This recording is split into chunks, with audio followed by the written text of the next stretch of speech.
मित्रों, उदय सिंह चौहान का आप सभी को हार्दिक प्रणाम। विश्व मैत्री अभियान की अब अगली पड़ी 25वीं हम प्रारंभ करने जा रहे हैं। मैत्री ही एक ऐसी दोस्ती है, मैत्री है कि जो सारे विश्व को एक करके स्वर्गीय वातावरण का सर्जन कर सकती है। मैत्री वो पारसमणि है कि इनके साथ जुड़ने वाले सभी सोने जैसे बन जाते हैं, सुवर्ण बना देती है, वो पारसमणि है। आइए उस मैत्री की बात हम करते हैं कि जिसके जीवन में कोई भी मनुष्य हो, इसके जीवन में अगर मैत्री नहीं आई, करुणा नहीं आई, दया नहीं आई, हमदर्दी नहीं आई, सहानुभूति नहीं आई, तो मान लेना वो मनुष्य नहीं है, मनुष्य के रूप में जानवर है। हम जानवर क्यों कहते हैं? पशुता से जो जीवन जीता है, मनुष्य होते हुए भी पशुता से जो जीवन जीता है वो पशु नहीं तो और क्या है। जब मनुष्य अपने जीवन में मैत्री का विकास कर लेता है, तब उसके जीवन में करुणा का भाव जगता है, उसके दिल में सहानुभूति और हमदर्दी जागृत होती है। आइए इस दोनों की तुलना हम इसीलिए करते हैं कि मनुष्य की सबसे बड़ी उपलब्धि क्या है। विभिन्न साक्षरों का इसमें अलग अलग मतांतर है, हम इसी में नहीं जाना चाहते। हम तो मात्र यही समझना चाहते हैं कि मैत्री क्या है, मैत्री से आदमी में करुणा का भाव कैसे जगता है। अगर मैत्री नहीं है तो वो पशु कैसे बन जाता है। बस आइए उसकी तुलना करते हैं। तो भगवान ने, ईश्वर ने मनुष्य और पशुओं में चार बातें कॉमन, चार बातें जानवर को भी वो करनी पड़ती है, मनुष्य को भी वो चार बातें से वो छूट नहीं सकता। कौन है वो चार बातें जो दोनों में कॉमन है? भाई साहब, सबसे पहले जानवर को जिंदा रहने के लिए खुराक चाहिए, और आदमी को, अरे उसको भी खुराक चाहिए। एक कॉमन बात हो गई, दोनों को खाना चाहिए, तब वो जीवन अपना जी सकता है। दूसरी कॉमन बात है अपने बच्चे बढ़ाना। कोई पशु ऐसा नहीं होता कि जो इसको संतति बढ़ाना नहीं चाहता। और मनुष्य, अरे मनुष्य तो न जाने अपनी संतति के लिए न क्या क्या क्या कितना खर्च करता है, कितनी मानताएं रखता है। अपनी संतति बढ़नी चाहिए, ये कॉमन है बात, दोनों में कॉमन है। अच्छा, तीसरी बात कि जानवर को बहुत डर लगता है।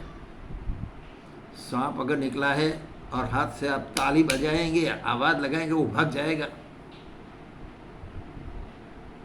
शेर, जंगली जानवर सब डरते रहते हैं, मनुष्य से डरते रहते हैं। डर एक कॉमन वस्तु है जानवरों में, और उसको अपने बचाव के लिए, सुरक्षा के लिए वो हमला भी करता है। मनुष्य भी डरपोक है। रात के अंधेरे में जाता है और कुछ पेड़ ऐसा जो भूत जैसा लगता है, उसको डर जाता है, न जाने क्या क्या डर की। तो डर मनुष्य और जानवर दोनों में है। तो ये तीन बातें तो कॉमन है। और चौथी बात की मैं बात करता हूँ।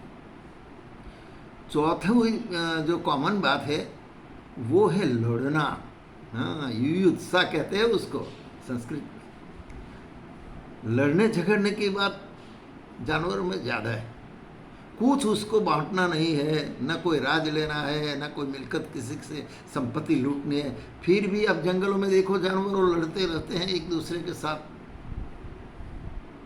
एक शेरी का कुत्ता दूसरी शेरी में जाएगा तो लड़ेगा। कुत्ते को लड़ने की आदत है। और मनुष्य को, अरे भाई साहब, मनुष्यों की बात करें, वो तो जानवर से गए बीते हैं, वो भी लड़ते रहते हैं। एक देश दूसरे देश से लड़ता है, एक आदमी दूसरे आदमी से लड़ता है, एक भाई अपने भाई से लड़ता है, माता पिता भी आपस आपस में लड़ते हैं, पड़ोसी पड़ोसी भी आपस आपस में लड़ते, लड़ने का, मनुष्य और जानवर में लड़ने का एक आदत सी बन गई, एक उनका कॉमन बात है, लड़ना झगड़ना, युत्साह। लेकिन भगवान ने, ईश्वर ने मनुष्य को अपना पाटवी पुत्र राजकुमार के रूप में इस धरा पर भेजा है। सभी जानवरों में कोई विवेक नहीं होता, लेकिन मनुष्य विवेक वाला है। वो अच्छा क्या है, बुरा क्या है, ये दोनों सोच सकता है, जानवर नहीं सोच सकते। आपने देखा होगा कि आज तक सृष्टि की शुरुआत से लेकर आज तक कुछ ऊंट इकट्ठे हो गए और चार धाम की यात्रा करके आए, क्या ये संभवित है? नहीं। अरे ये भी देखो कि कुछ ऐसे हैं जंगली जानवर, और जंगली जानवर ने मांसाहार छोड़कर लड्डू खाना सीख लिया, अनाज खाना सीख लिया, क्या ये संभवित है? नहीं, उसमें ये विवेक बुद्धि नहीं है। और मनुष्य में विवेक बुद्धि है भाई साहब। अपने स्वास्थ्य के लिए वो अपने खुराक में परिवर्तन कर सकता है, जानवर नहीं कर सकता। क्या खाना, क्या नहीं खाना, क्या खाने से क्या होगा, सारी की सारी बातें उसकी विवेक शक्ति पर निर्भर है। जानवर को तो जो आया वो खा लिया, बस खत्म था। तो ये विवेक का प्रभाव है। दूसरा, बच्चे। आज आप जानते हो कितनी सारी योजनाएं सरकार से ने, इस संतति बढ़ती जाती है, विस्फोट हो रहा है, उसको रोकने के लिए न जाने कितने ही प्रबंध किए हैं, कितने ही कानून में लगाए हैं। फिर भी मनुष्य जानवर की तरह बस्ती बढ़ाए रहता है, जानवर की तरह काम वासना में डूबा रहता है, विवेक बुद्धि का उपयोग नहीं करता। जानवर तो जानवर है, पशु है, उनमें भी विवेक है, लेकिन मनुष्य तो इससे भी गया बीता है काम वासना के बारे में। तो अपनी विवेक बुद्धि का उपयोग करके अगर उसने काम वासना पर विजय प्राप्त कर लिया होगा, इनकी ऊर्जा भी बढ़ती, इनकी रोग प्रतिकारक शक्ति भी बढ़ती, न जाने ब्रह्मचर्य से क्या क्या फायदा आप सब लोग जानते हो, उसको विवेचन करने की आवश्यकता नहीं। तो ये मनुष्य विवेक बुद्धि से कर सकता है, जानवर नहीं कर सकता, मनुष्य कर सकता है। तीसरी बार लड़ना झगड़ना, अरे अगर मैत्री कर लेते विश्व के लोग एक दूसरे से, प्रदेश प्रदेश से, प्रांत प्रांत से, देश देश से, तो सारे के सारे झगड़े समाप्त हो जाते भाई साहब। लेकिन मैत्री करना है, जानवर की तरह लड़ना, जानवर की तरह जीना, यही तो मनुष्य का कर्तव्य बन गया है। वो अपनी गरिमा भूल गया है, अपना मनुष्यत्व भूल गया है, मैत्री की भावनाएं भूल गया है, बस जानवर की तरह लड़ना झगड़ना, लड़ना झगड़ना। अरे कितने दिनों के लिए वो करना है, ये क्यों नहीं समझता? अपनी विवेक बुद्धि का अगर वो उपयोग कर लेता मानवी, मनुष्य, तो भाई साहब आज ये सारे विश्व में शांति स्थापित हो जाती। कोई देश दूसरे देश से झगड़ा नहीं करता, हड़पने का प्रयत्न करता। अगर मनुष्य है तो, जानवर है तो कुछ भी कर सकता है। आप जानते हो शस्त्रों की होड़ मची है पूरे विश्व में, और एक देश दूसरे देश से आगे जाने के लिए, शस्त्र की होड़ में आगे जाने के लिए नए नए शस्त्र का निर्माण वैज्ञानिक कर रहे हैं, ढेर सारे पैसे उसमें फूंक रहे हैं। अगर इस पैसे को बचाकर विवेक बुद्धि से लोक कल्याण के लिए अगर उसका उपयोग किया जाता तो भाई साहब कमाल हो जाता, सारा विश्व स्वर्ग बन जाता। ये मनुष्य कर सकता है, ये इनकी विवेक बुद्धि कर सकती है। लेकिन भगवान भी नाराज हो गए। उन्हें अपने पाटवी पुत्र राजकुमार से ये अपेक्षाएं रखी थी कि ये पृथ्वी धरा पर जाएगा, धरा को स्वर्ग बनाएगा, धरा को सुंदर बनाएगा, और ये मेरा जो राज्य है उसका सबसे अच्छा माली बनकर उसको सजाएगा। लेकिन भगवान भी निराश हो गए। उनके पाटवी पुत्र ने, उनके राजकुमार ने कुछ नहीं किया। अपनी विवेक बुद्धि होते हुए भी, अपनी शक्ति होते हुए भी, अपने में सब कुछ सामर्थ्य होते हुए भी ये नहीं कर सका। भाई साहब इसका एक ही कारण है कि उसने मैत्री की जो भावनाएं हैं उसको लुप्त कर दी, मैत्री की भावनाओं को उसने छोड़ दिया, त्याग कर दिया।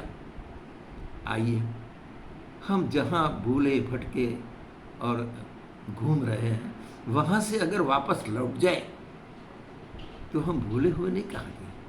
हमें हमारी विवेक शक्ति को जागरूक करके जानवरों के जो गुण है, जानवरों के जो अवगुण है, उसको अपने जीवन में न ला करके अच्छा जीवन, मनुष्य जीवन जीना है। और इसके लिए मैत्री का व्यवहार, सबके साथ अपनत्व का व्यवहार। एक ही आत्मा तो सब में काम कर रही है, कोई अलग अलग तो है नहीं।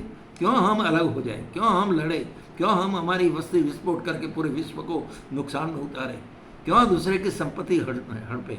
हम जानवर नहीं, हम मनुष्य हैं। अगर मनुष्य बनकर हम जीते हैं तो हम देवता के स्तर तक पहुँच सकते हैं। बातें तो उपदेश की बहुत करते हैं, जीव से शिव बन जाएंगे, नर से नारायण हो जाएंगे, आत्मा को परमात्मा से जोड़ देंगे। अरे क्या जोड़ा आपने, सारे उपदेश तो खत्म कर दिया। उपदेश जीवन में लाए कैसे?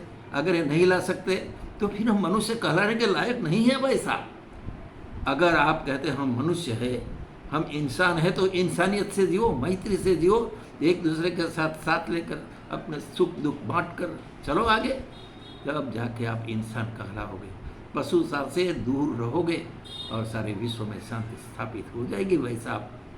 आइए, ये सब सारी की सारी बात एकमात्र मैत्री बढ़ाने से, अपने जीवन में मैत्री का भाव लाने से, इस भावनाओं को जागरूक करने से हो सकता है। इम्पॉसिबल वर्ड तो नेपोलियन ने अपनी डिक्शनरी में भी नहीं रखा था, तो आप क्यों रखते हो?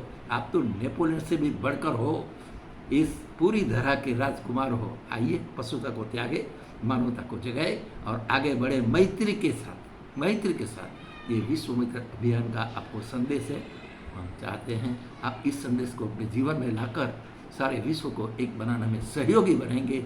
इस भावना के साथ आज का ये 25वीं कड़ी हम यहाँ समाप्त करते हैं। आप सभी को उदय सिंह चौहान का सप्रेम नमस्कार, प्रणाम।